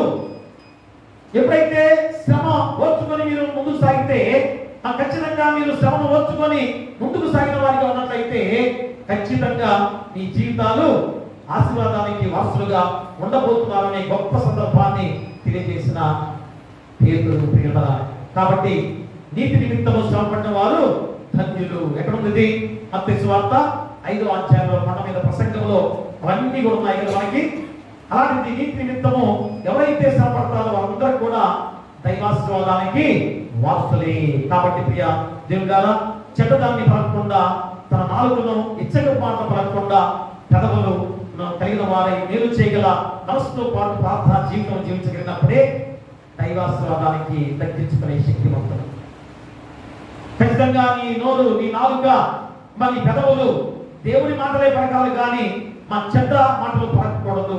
ఎప్పుడైతే నువ్వు ఆ చెడ్డ మాటలు పలకకుండా నీ కనుదృష్టితో మంచి వాటిని చూసుకుంటూ మన జీవితాన్ని గొప్ప జీవితంగా, ప్రార్థనా జీవితంగా మార్చుకున్నట్లయితే నువ్వు దైవాశీర్వాదానికి వారసుడివి. అది ఎలాగా? ఇతరుల క్షేమం కోరుకుంటూ మనము ఆ సోదరుల ప్రేమ కలిగి జీవించేవాడిగా ఉన్నట్లయితే ఖచ్చితంగా ఆ ఆశీర్వాదాన్ని పొందుకోగలం. అందుకని ఈరోజు దైవ ఆహ్వానాన్ని మన్నించి పిలుపుకు లోపడితే ఏమవుతుంది? మా దైవాశీర్వాదానికి యోగ్యులమై జీవాన్ని దక్కించుకోగలం. ఆ జీవాన్ని దక్కించుకున్న అందరూ కూడా ఏం చేయాలి? మన ఇతరులకు ఉపయోగపడే వారికి ఉండాలంటే, సహోదరులు ప్రేమించే వారిగా ఉన్నట్లయితే ఖచ్చితంగా నీ జీవితము పరలోక రాజ్యంలో నిత్య జీవాన్ని పొందుకునే ధన్యకరమైన జీవితం. అలాంటి దైవాశీర్వాదానికి వారసులుగా దేవుడు నిన్ను ఆహ్వానించాడు, మనందరిని ఆహ్వానించాడు. దాన్ని మన్నించి నువ్వు లోపడితే పరిశుద్ధమైన పేతురు పరలోకపు తాళపు చెవిని ఎలాగా పొందుకున్నాడో, మా పరలోక తాళపు చెవిని ఎలాగా పొందుకొని ఈరోజు మనందరికి కూడా ఆ పరలోక రాజ్యంలో ఆ తాళాలు తెచ్చేది ఎవరు? పేతురే. మనందరికి కూడా అంత శక్తిమంతులుగా మనం కూడా ఉండబోతున్నాం. అలాంటి వారసులుగా ఉండే విధానంలో ఖచ్చితంగా దేవుని వాక్యానికి లోబడి మనందరం కూడా ఆ ప్రభు ధ్వనిలో ఉన్నట్లయితే, అంటే ప్రభువులో ఉన్నవారిగా ఉన్నట్లయితే మనందరం రక్షించబడతాం, పరలోక రాజ్యంలో వారసులుగా ఉండబోతున్నాం. అట్టి కృప నీకు ఉండాలని కోరుతూ నీకును మీ కుటుంబాలకును సదాకాలము దేవుడు తోడైన ఆమేన్. సమస్త జ్ఞానం ఇచ్చిన దేవుని సమాధానము యేసుక్రీస్తు వల్ల మీ హృదయములకును మీ తలపులకును కావలిందునుగాక. ఆమేన్. దేవాన యందు శుద్ధ హృదయము కలుగచేయుము నా తరంగములో స్థిరమైన మనస్సును తనముగా పుట్టించుము. నీ సన్నిధానములో నుండి నన్ను త్రోసివేయకుము. నీ పరిశుద్ధాత్మను నా యొద్ద నుండి తీసివేయకుము. నీ రక్షణ నందము నాకు మరలా పుట్టించుము. సమ్మతి గల మనసు కాలుగా చేసి నన్ను దృఢపరచుము. దయచేసి కూర్చోండి. ప్రభుత్వ కానుక 30 కానుక తెచ్చినటువంటి మరి ముందుకు వచ్చి దేవుని ఆశీస్సులు పొందుకోవాల్సిందిగా కోరి ప్రార్థిస్తున్నాం.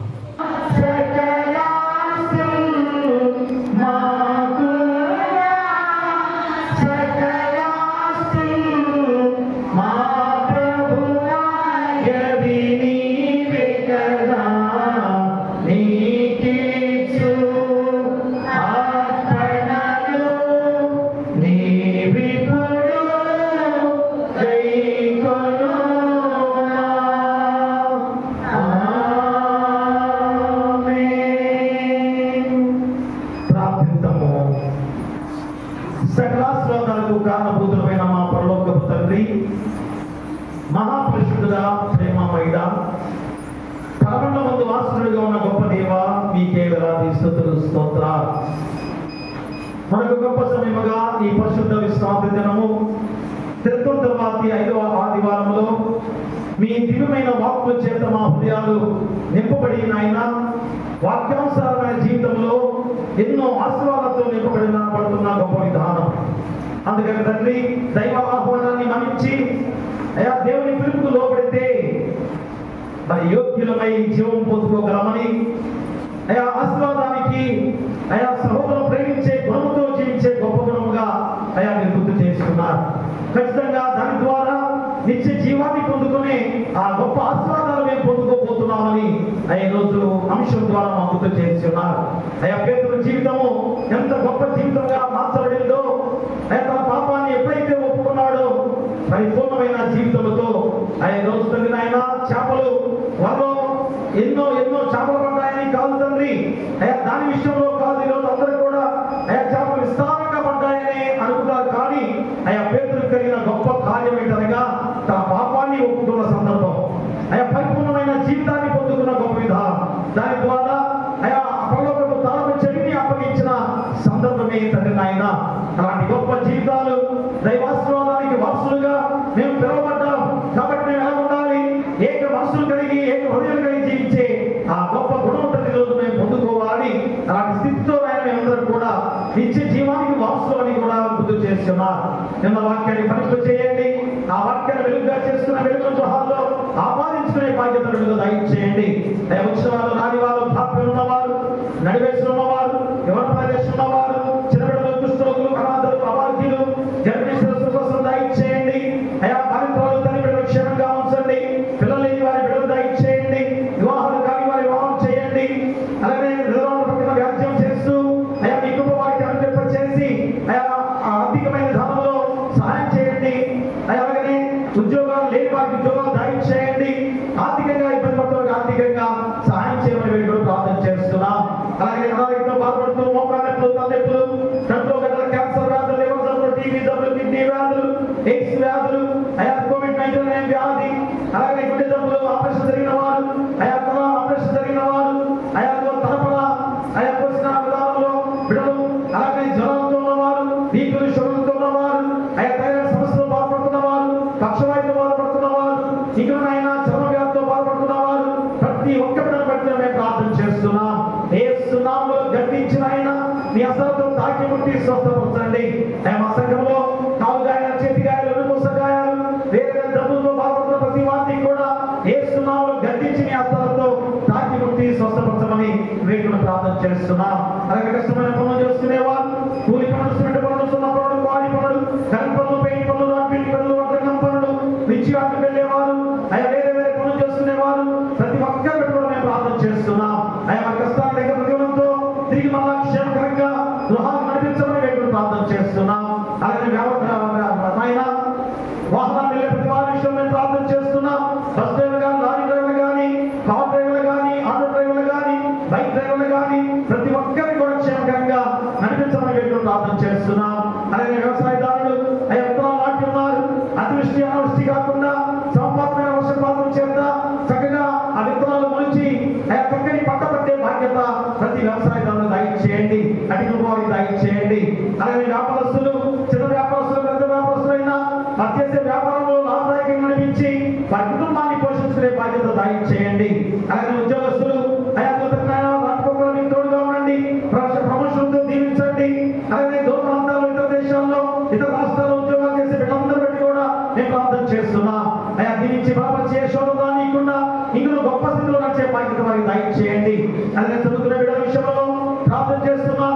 చిన్న బిడ్డలు వాహనాలు నిలబెడుతున్నారు, పెద్దవారు బైక్ మీద వెళ్తున్నారు, వేరే విధంగా దూర ప్రాంతానికి వెళ్తున్నారు. చదువు నిమిత్తము వీళ్ళందరూ దీవించి చక్కగా ప్రయాణంతో ముందు సాగి చదువులో మంచి విజయాలతో నడిచి మంచి ఉద్యోగాలు సరిపడే బాధ్యత దయచేయండి. అలాగే ఆస్తుల్లో ప్రతి బిడ్డను కూడా దీవించి ఆస్తు చుట్టూ కూడా మీ దేవదూతలను గట్టిగా ఉంచమని వేడుకలు ప్రార్థన చేస్తున్నాం.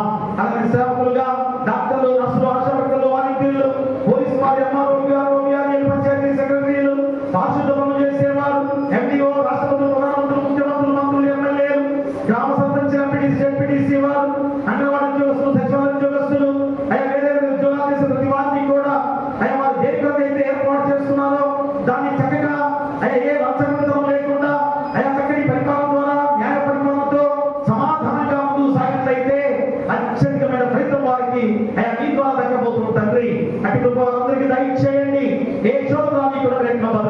దీవించండి. అలాగే పాడి పశువుల పక్షాలను దీవించండి.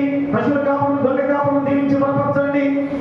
ఆయన ఈ గొప్ప సమయంలో నా సంఘాన్ని పెట్టుకున్న మేము ప్రార్థన చేస్తున్నాం.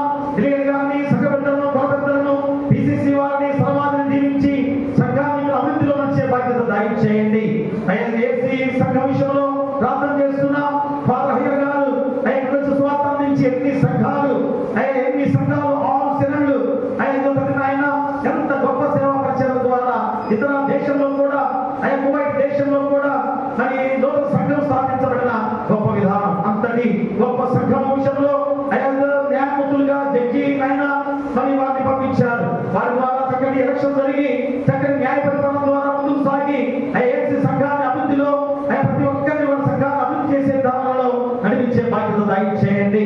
మరి గొప్ప సమయంలో అయినా సంబంధించి నీ కానులు బట్టి కృతజ్ఞత కానులు బట్టి మొక్కుబడి కానులు బట్టి దశభాగాలు ప్రభుత్వం అందించిన వారి బట్టి ఇప్పుడు బియ్యాన్ని తీసుకొచ్చిన వారి బట్టి వారి కుటుంబాన్ని ఉపలబ్ధులుగా నిరంతరంగా ఫలింపచేయమని వేడులు ప్రార్థన చేస్తున్నాం. అలాగే ప్రహారం తీసుకొచ్చిన వారిని వారి కుటుంబాలు కూడా దీవించి బలపరచమని వేడులు ప్రార్థన చేస్తున్నాం. అలాగే సంఘంలో ఎలాంటి శోధన రానియకుండా ఐకమత్యంతో సమాధానంతో ప్రేమతో ఒకరు ప్రేమతో జీవించే బాధ్యత మా సంఘానికి దయచేయండి. సంఘంలో ఎలాంటి శోధన రానియకుండా ఆయా సంఘం చుట్టూ గ్రామం చుట్టూ కూడా నీ దేవదూతల కంచెగా ఉంచమని నీ కుమారుడు మా ప్రభువైన యేసుక్రీస్తు ద్వారా వేడుకుంటున్నాము తండ్రి. ఆమేన్. పరలోకమందున మా తండ్రి, నీ నామం పరిశుద్ధపరచబడును గాక, నీ రాజ్యం వచ్చును గాక, నీ చిత్తం పరలోకమందు నెరవేర్చిన భూమి మీద నెరవేరును గాక. అందున ఆహారం నేడు మాకు దయచేయము. ఆయన అపరాధము చేసిన వారిని క్షమించిన ప్రకారం అపరాధములు క్షమించుము. శోధముందే కాపుస్తును తప్పించుము. రాజ్యము శక్తియు మహిమయు నిరంతరము నీవయున్నవి. ఆమేన్. ఆమేన్. దయచేసి కూర్చోండి. దేవుని సంఘం బిడ్డలారా, ఈ నెల చాలా ప్రాముఖ్యమైన నెల. మరి సువార్త అందించిన గొప్ప నెల. మరి మనకి ఫాదర్ జాన్ క్రిస్టియన్ పెద్దకయ్యర్ గారు, రెవరెండ్ డాక్టర్ జాన్ క్రిస్టియన్ పెద్దకయ్యర్ గారు మన కుటుంబ ప్రాంతానికి వచ్చి సేవ అందించిన గొప్ప రోజుగా జూలై 31వ తారీఖు. కాబట్టి ఆ రోజు మనకి ఆరాధన జరుగుతుంది. 7 గంటలకి ప్రారంభించబడి 9 గంటల వరకు కూడా ఉంటుంది. మరి ఆ రోజు మరి లెక్క కేసుల్లో 70 క్వశ్చన్స్కి ఆన్సర్ రాశారు. వారికి బహుమతులు ఇవ్వబడతాయి. అలాగనే వచ్చే ఆదివారం సాయంత్రం 3 గంటలకి వచ్చే ఆదివారం ఎంత వస్తుంది? 29 వచ్చే ఆదివారం ఎంత వస్తుంది?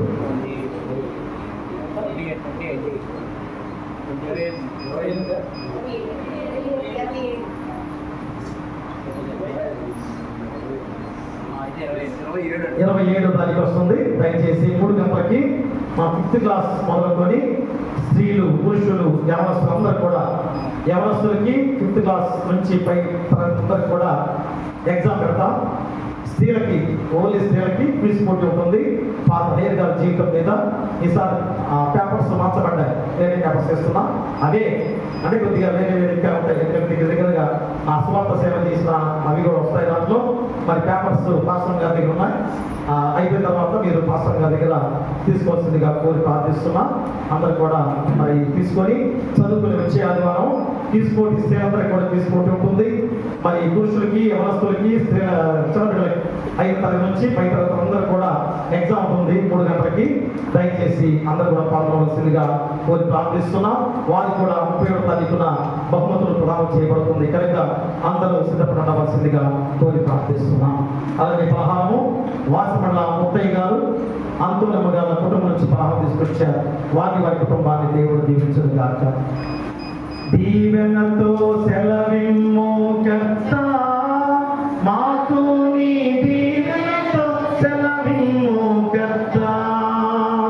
దీవించి క్షేమంగా దీవులను దయచేసి జీవ పోషణ భక్త భావమున సమకూర్చి దీవెనతో సెలవిమ్ము కర్తా, మాకు నీ దీవెనతో సెలవిమ్ము కర్తా. ప్రభుని నా సృష్టిని కాపాడుగాక, ప్రభు జీవితం సన్నిధి ప్రకాశింపజేసి కరుణించుగాక. ప్రభు చేసి నీకు సమాధానం